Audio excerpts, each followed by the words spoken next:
اسلام میں ایمان کے بعد جو سب سے اہم عمل جس کے بارے میں بار بار ترغیب دی گئی ہے وہ نماز ہے۔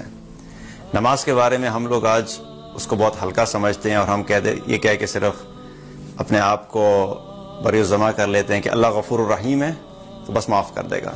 نماز کی کسی حال میں کوئی معافی نہیں ہے۔ ایسے لوگ جو آج نماز کے لیے نہیں پہنچتے اور جب ان کو بلایا جاتا ہے نماز کے لیے آؤ تو وہ نماز کے لیے نہیں آتے، ایسے لوگوں کے بارے میں اللہ سبحانہ تعالیٰ قرآن میں ایسا خوفناک نقشہ بیان کرتے ہیں کہ ان لوگوں کے ساتھ قیامت کے دن کیسا حال ہوگا ان لوگوں کا جب اللہ کے سامنے حاضر ہوں گے۔ یوم یکشف عن ساق، اللہ تعالیٰ قرآن میں فرماتے ہیں یوم یکشف عن ساق، جس دن پنڈلی کھول دی جائے گی۔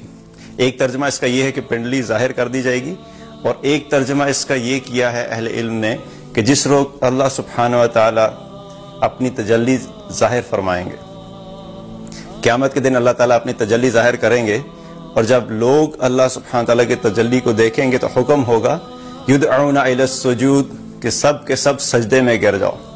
اب وہ تجلی ظاہر ہوگی اور حکم ہوگا کہ سجدے میں گر جاؤ۔ اب قیامت کا دن ہے، جنت اور جہنم سامنے ہے، ہر انسان اس وقت کوشش کرے گا کہ میں سجدے میں گر جاؤں، کیونکہ اللہ سبحانہ تعالیٰ کی تجلی ظاہر ہو گئی ہے۔ سارے کے سارے سجدے میں گر جائیں گے، مگر کچھ ایسے لوگ ہوں گے جو اس وقت سجدہ نہیں کر سکیں گے، فلا یستطیعون، ان کو بھی حکم ہوگا یدعون الی السجود فلا یستطیعون۔ اب وہ سجدہ کرنا چاہیں گے مگر ان سے سجدہ نہیں ہو سکے گا۔ ان کی کمر جو ہے وہ سیدھی ہو جائے گی، جس طرح تختے کی طرح سیدھی کر دی جائے گی۔ اب وہ جھکنا چاہتے ہیں لیکن وہ جھک نہیں سکتے۔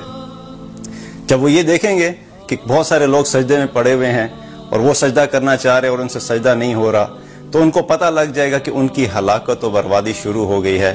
کوئی تو ایسی غلطی ہوئی ہے جس کی وجہ سے یہ لوگ تو آج سجدہ کر سک رہے ہیں لیکن ان سے سجدہ نہیں کیا جا رہا۔ خاشعۃ ابصارہم، اب ان کی آنکھیں رسوائی سے جھکی ہوئی ہوں گی، آنکھیں جھک جائیں گی شرمندگی سے۔ ترہقہم ذلہ، اور ذلت و رسوائی ان کو گھیر لے گی۔ کس وجہ سے؟ کیونکہ یہ سجدہ نہیں کر پا رہے۔ اب ایسا کیا عمل ہوا بھائی، کیوں سجدہ نہیں ہو رہا؟ جھکو، تم بھی سجدہ کرو، سجدہ نہیں کر پا رہے۔ قد كانوا يدعون الى السجود وهم سالمون، یہ وہ لوگ ہیں جن کو دنیا میں جب یہ صحیح سلامت تھے اور سجدے کے لیے بلایا جاتا تھا یہ سجدے کے لیے نہیں آیا کرتے تھے۔ نماز کی صدا لگتی تھی، حی علی الصلاۃ حی علی الفلاح کی آواز آتی تھی، مگر یہ اس وقت سجدے کے لیے نہیں آیا کرتے تھے۔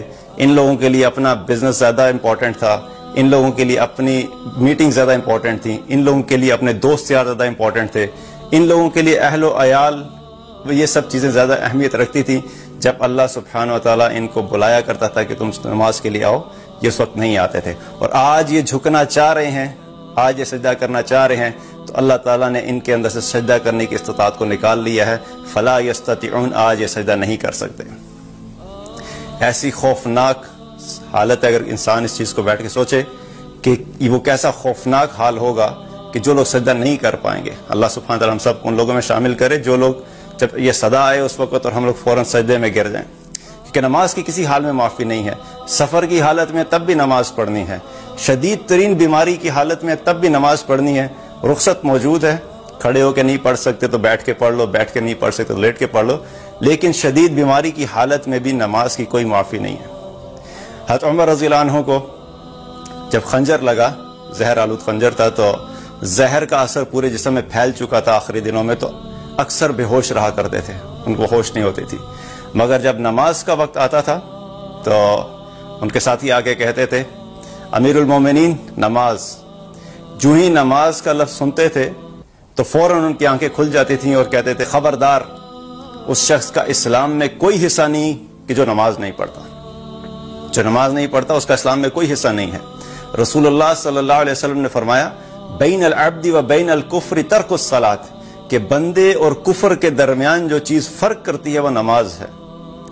The thing which differentiates a believer from non-believer، کہ جو شخص نماز پڑھتا ہے وہ ایمان والا ہے اور جو نماز نہیں پڑھتا وہ ایمان والا ہی نہیں ہے۔ تو نماز کو ہر حال میں اپنی زندگی کا حصہ بنائیں، کوئی بھی حالت ہو، کوئی بھی سچویشن ہو، کسی بھی صورت میں نماز کو ضائع مت ہونے دیں۔